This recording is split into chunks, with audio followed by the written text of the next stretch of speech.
One day, my children are going to find out why I gave everything to their mother during our divorce, and when they do, they may never look at me the same way again. At 72, I walked into that courtroom knowing I was about to sign over the house, the savings, even the truck I'd driven for 20 years. My lawyer leaned close and told me I was making a mistake no sane man would make. The judge didn't pressure me. My wife didn't threaten me. I did it on my own. And I haven't told a single soul the real reason. It didn't start in that courtroom. It started 6 months earlier, on a Tuesday afternoon, when I opened the mailbox and found a small cream envelope that wasn't addressed to me.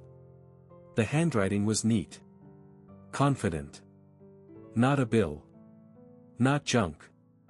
Just her name. Inside was a card from a restaurant downtown. Thank you for another lovely evening. You deserve to be treated like a queen. Daniel.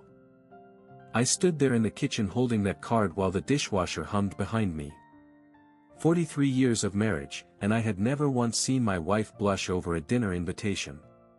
When she came home, I laid it on the counter between us. She didn't deny it. He's just a friend, she said at first. Calm. Too calm. A friend who signs his name with a heart. I asked. Her jaw tightened. At least he makes an effort. That was the first real blow. Not the flowers that started arriving twice a week. Not the new dresses she bought. It was that sentence. At least he makes an effort. Our daughter Melissa called me 2 days later. Dad, Mom says you're being paranoid. Daniel's just someone from her investment club. Our son Aaron didn't even try to soften it. You've been distant for years, Dad. What did you expect? I sat through that phone call gripping the arm of my chair. My own children speaking to me like I was the obstacle. The next month, I followed her. I'm not proud of that. 72 years old and sitting in a parking lot like a jealous teenager. I watched him open her car door. Tall. Fit. Maybe mid-40s. He leaned in close when he spoke to her. She laughed the way she used to laugh with me. When she finally admitted it was more than dinners, she didn't cry. She didn't apologize. I want a divorce, she said. I want to feel alive while I still can. Aaron took her side openly. You had your chance, Dad. Maybe it's time you let her be happy. Melissa tried to stay neutral, but even she said, maybe you should think about what you've done wrong. What I'd done wrong. I paid for that house. I built the retirement. I stayed faithful. I showed up every day. But I never sent flowers. The divorce papers arrived a week later. Standard division. Half the assets. Sell the house. That wasn't what I signed.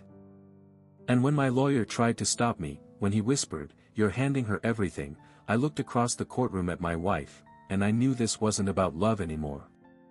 It was about something far more dangerous. And I was the only one who understood it. The first time I saw Daniel up close, it wasn't at a restaurant. It was in my own driveway. He'd brought her home in a silver Mercedes I knew she hadn't paid for. He stepped out first, walked around, opened her door like she was something delicate. When he noticed me standing on the porch, he didn't flinch. "Sir," he said, polite as a banker. I looked at my wife. She wouldn't meet my eyes.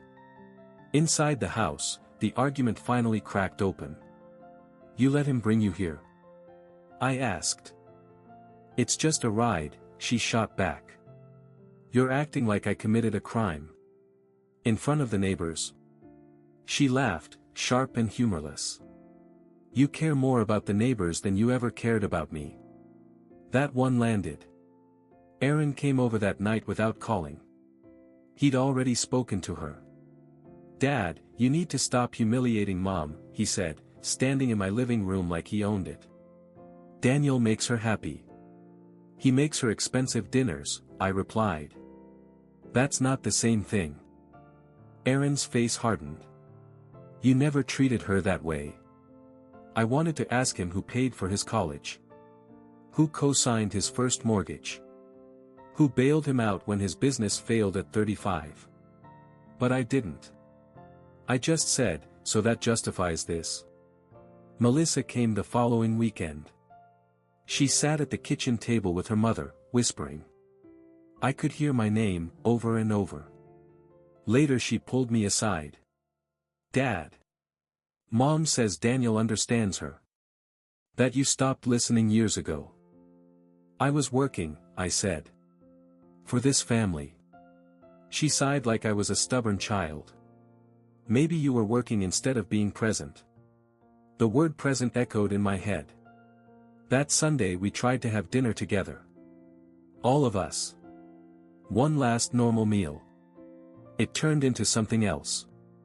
My wife announced she'd already met with a realtor. Without telling me. Aaron nodded approvingly. That's practical. Practical? I said.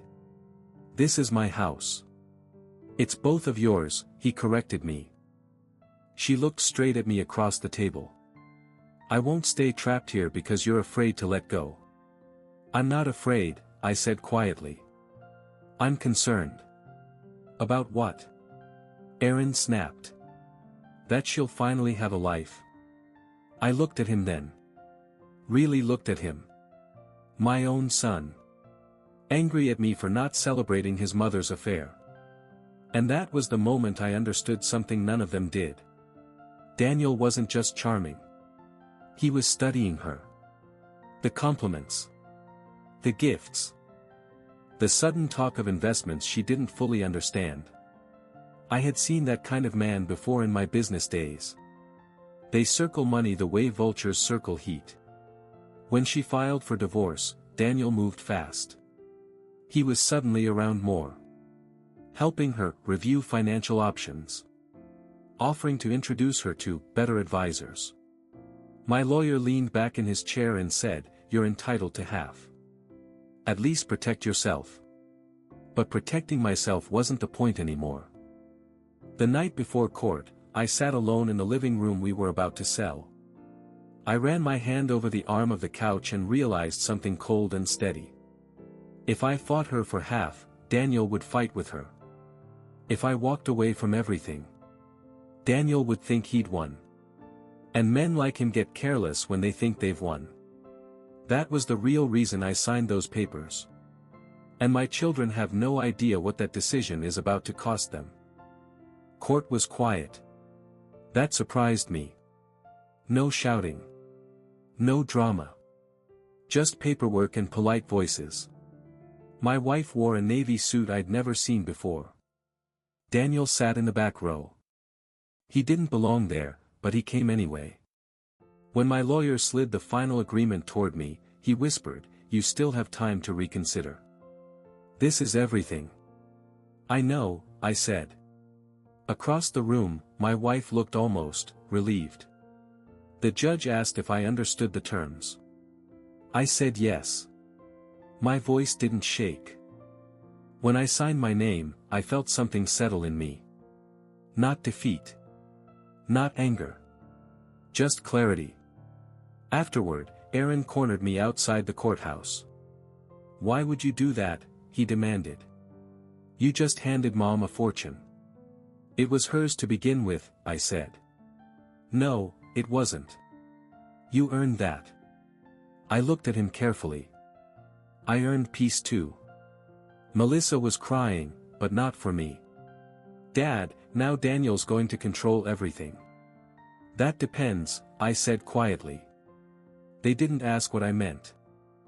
The house sold within a month. I moved into a small rental on the edge of town. 2 bedrooms. Old carpet. Thin walls. The truck went with the settlement. Watching someone else drive it away was harder than I expected. Meanwhile, Daniel stepped in fast. He was at the closing. He helped her review investment opportunities. He convinced her to move most of the retirement funds into a private venture he said would accelerate returns. Melissa told me over coffee, Daniel's very financially savvy. I stirred my cup and said nothing. Aaron stopped by my rental one evening, unannounced. "You look smaller here," he said, glancing around. "It's enough," I replied.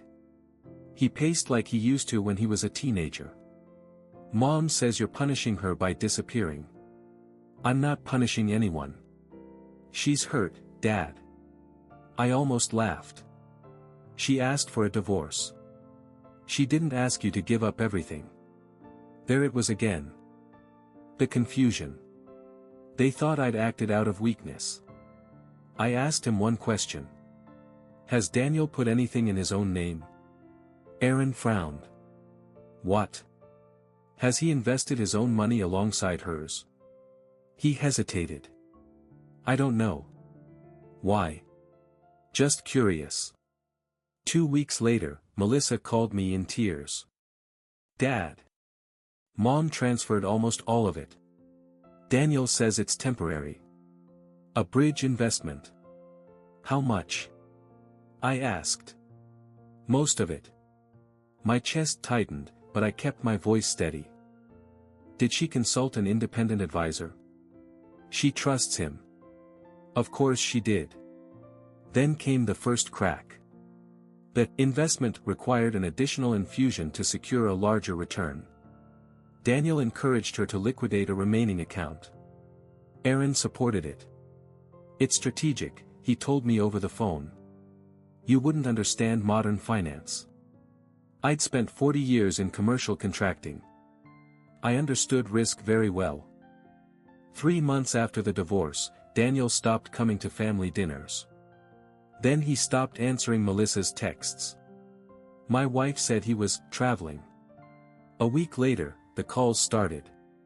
"Dad," Melissa whispered, "the company doesn't exist." And that was the moment my children began to realize that the papers I signed in that courtroom weren't surrender. They were insulation. And what was about to collapse, was never going to fall on me. When Daniel disappeared, he didn't slam a door. He just evaporated. His phone went straight to voicemail. The office address he'd used turned out to be a shared workspace rented month to month. The partners he'd mentioned didn't exist. My wife called me at 11:30 one night. I hadn't heard her cry like that since Aaron broke his arm at 12. "He's not answering," she kept saying. "The bank says the transfer's cleared." "How much?" I asked again. "All of it. Not half. Not a portion. Everything. The retirement accounts. The equity from the house. The liquid savings I had signed over in that courtroom. Gone." Aaron showed up at my rental the next morning, pale and shaking. "You knew," he said. "I suspected. Why didn't you stop her?" I looked at him for a long moment. "She wouldn't have listened." "That's not the point." "It is exactly the point." Melissa came later that afternoon. She didn't sit down. She just stood near the door like she wasn't sure she belonged. "Mom says you set this up," she said quietly. I almost smiled at the absurdity. "Set up a criminal? She thinks you pushed her into it. That you knew she'd lean on him." I felt something sharp in my chest then. Not anger. Something heavier. "She chose him," I said. "Over 43 years. Melissa's eyes filled. "She's ruined, Dad. There's nothing left." There it was. The truth none of them had considered when they called me paranoid. When they said I was bitter. When they told me to let her be happy. There was nothing left. Except the house she'd already sold. Except the truck she'd already given up. Except the pension I had quietly shielded years ago in a separate protected structure my lawyer insisted on maintaining. The one asset Daniel couldn't touch. The one asset I never included in the divorce settlement. Aaron found out about it a week later. "You hid money," he snapped when he came over again. "I protected what was legally mine." "You let Mom sink." "No," I said firmly. I let her make her own decisions. He stared at me like he didn't recognize me. For the first time in his life, I wasn't stepping in to fix things. 2 months later, my ex-wife filed a police report. The investigation began. Fraud. Wire transfers across state lines. It wasn't small. Melissa moved her into a spare bedroom. Aaron stopped speaking to me altogether. At Thanksgiving, I wasn't invited. And the strangest part of all, I wasn't angry. I was tired. Tired of being the villain for seeing what was obvious. Tired of being blamed for not saving someone who walked away from me. But what my children still didn't know, what none of them understood, was that signing everything over wasn't just about Daniel. It was about proving something to my wife that she had never believed about me. And when she finally understood it, it broke her in a way Daniel never could. It happened on a gray Tuesday afternoon. She asked to meet. Not at Melissa's house. Not in public. At my rental. I almost said no. But after 43 years, there are some doors you don't slam shut. She looked smaller when I opened the door. Not physically. Just, deflated. The sharp confidence she'd carried into that courtroom was gone. She didn't sit until I told her to. I was wrong, she said. I nodded once. Yes. That stung her. She wasn't used to me agreeing so plainly. I thought you were cold, she continued. I thought you stopped loving me. I never stopped, I said. I just stopped performing. Silence hung between us. She rubbed her hands together. Did you know? I knew what he was. You could have warned me harder. I did. She looked up, angry now. You gave everything away. Why would you do that if you thought he was after money? That was the question none of them understood. Because if I fought you, I said slowly, you would have believed I was jealous.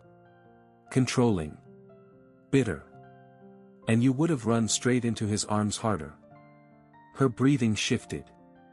But when I stepped aside, when I let you have everything, there was nothing left for him to compete with except himself.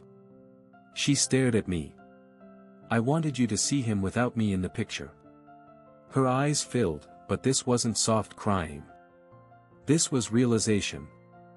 You let me fall, she whispered.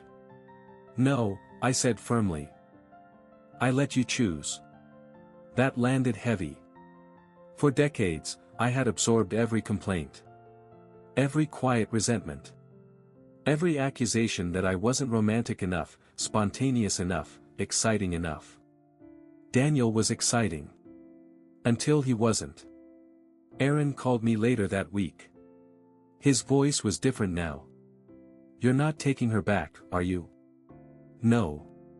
A pause. She has nowhere permanent to go. She has you and your sister. That's not the same. I almost told him it hadn't been the same for me either, living in that house with a woman who already had one foot out the door. But I let it sit. Melissa visited me alone that Sunday. She keeps saying you set her free, she said quietly. I did. That doesn't sound angry. I'm not. Melissa looked around my small living room. Are you lonely? I thought about that. I'm peaceful, I answered. And that was the truth. But what they still don't know, what my children may never forgive me for, is that there was one more document I signed in that courtroom. One clause I insisted on adding. A clause that ensured if any fraud investigation uncovered marital exposure, I would not be financially liable. I didn't just step aside. I stepped clear. And when the subpoenas started arriving 3 months later, my children finally realized how close they had all come to losing far more than money. The subpoenas didn't come with drama. They came in plain white envelopes. Federal letterhead. Requests for financial records tied to the transfers Daniel orchestrated. Because the money had once been marital assets, they needed documentation from both former spouses. Aaron called me first. Dad, are you in trouble? No. How do you know? Because I planned for this. There was a long silence on the line. I could hear him breathing, trying to connect dots he hadn't wanted to see before. The clause my lawyer added wasn't flashy. It simply stated that any post-divorce financial decisions made solely by my ex-wife were legally separate and not subject to shared liability. It was clean. Specific. Protective. My lawyer had warned me. If her new partner is running schemes and you're still financially tied, you could be dragged under. I remembered looking at him and saying, then untie me. At the time, my wife accused me of being cold for insisting on that language. Now that same language was the only reason investigators stopped asking about me after 2 interviews. They did not stop asking about her. Melissa came over one evening and just sat at my kitchen table without speaking for 5 full minutes. They're treating her like she was complicit, she finally said. Was she? I asked gently. She trusted him. That's not the same thing. But trust doesn't erase signatures. It doesn't undo wire transfers. Aaron was angrier than ever, but now the anger had shifted. He used her, he said. He preyed on her. Yes, I agreed. And you just let it happen. I looked at my son carefully. You told me to let her be happy. He flinched. That was the part none of them wanted to revisit. Every time I tried to question Daniel, I was labeled jealous. Insecure. Outdated. Now the man they defended had left a financial crater. 3 weeks later, federal agents searched one of Daniel's former associates. News broke locally. Fraud network. Multiple victims. High-return investment promises. My ex-wife wasn't charged. But she was listed as a primary financial loss. The day that article came out, she called me again. I thought I was smarter than this, she said. You were lonely, I replied. She didn't argue. For the first time in our entire marriage, she didn't argue. What my children still struggle with is this. I could have fought for half in that divorce. I could have forced asset freezes. I could have delayed everything long enough to expose Daniel before she transferred a dime. But she wouldn't have learned. She would have blamed me for sabotaging her second chance at feeling alive. Instead, she learned the cost of chasing something that glittered. And I learned something too. Letting go isn't weakness. Sometimes it's the only way to survive what's coming. But the real fracture in our family didn't happen when the money vanished. It happened when Aaron asked me a question I never expected from my own son. Dad, did you ever love her the way he did? When Aaron asked me that question, he didn't sound angry. He sounded wounded. Did you ever love her the way he did? We were sitting in my rental kitchen. The place still smelled faintly of fresh paint. He wouldn't look at me when he said it. I loved her for 43 years, I answered. That's not what I asked. I leaned back in my chair and studied my son. He was chasing something he couldn't quite name. A kind of fire. A kind of performance. Daniel loved how she made him feel, I said. I loved who she was when no one was watching. Aaron shook his head. He brought her flowers. Took her places. Told her she was beautiful. I told her she was beautiful when she had the flu and hadn't slept in 2 days. I told her she was beautiful after your birth when she didn't recognize her own body. I just didn't make a show of it. He was quiet. You think love has to look loud, I continued. It doesn't. It just has to stay. That conversation didn't fix anything, but something shifted. Aaron stopped arguing after that. He started listening. Melissa changed faster. She began visiting her mother less and me more. Not out of loyalty, out of confusion.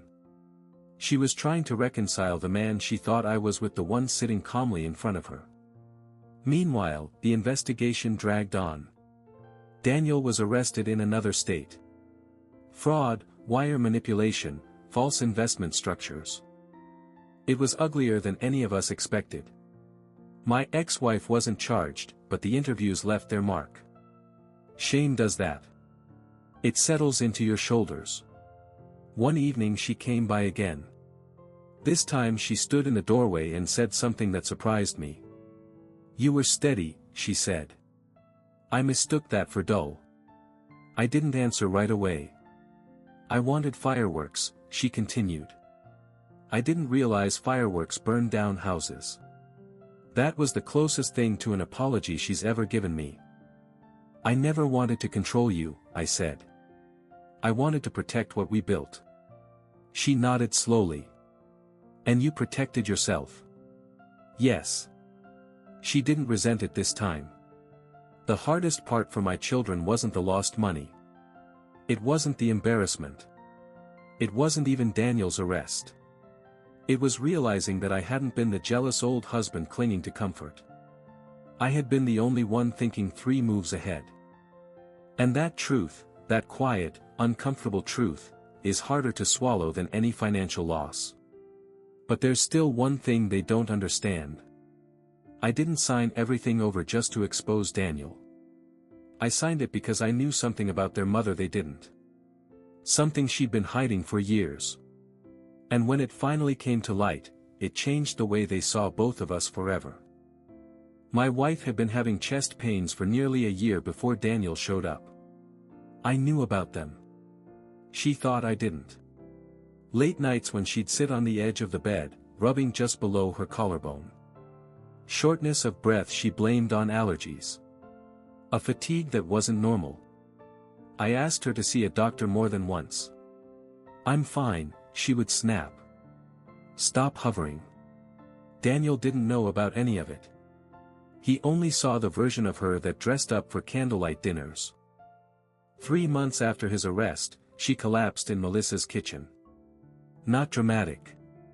Not cinematic. Just a quiet slump against the counter while making coffee. Blocked artery. Emergency surgery. Aaron called me from the hospital. "She's asking for you." That was the first time his voice sounded like a little boy again. When I walked into her room, she looked fragile in a way I had never seen. Tubes. Machines. The steady rhythm of a heart monitor reminding us both how close things had come. "You knew," she whispered. "Yes." "You didn't tell the kids?" "No." "Why?" I pulled a chair close to the bed.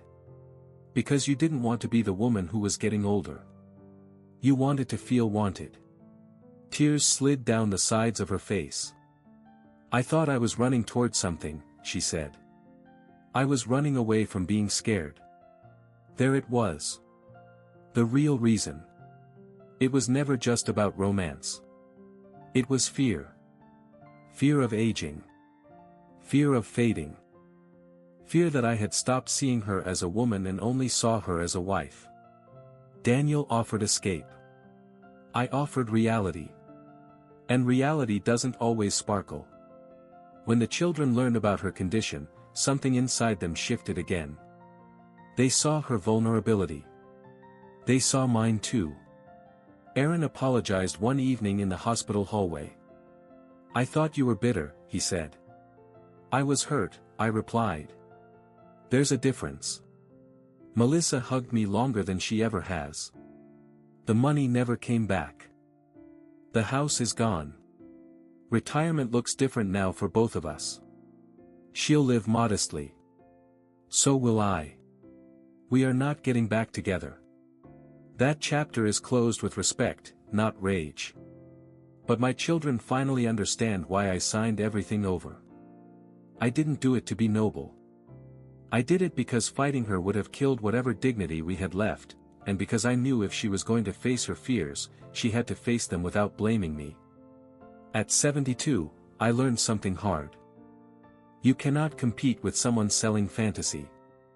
You can only stand still long enough for the illusion to break on its own. One day my children will tell this story differently than they used to. And when they do, I think they'll see that I didn't lose everything in that courtroom. I kept the only thing that mattered. Myself.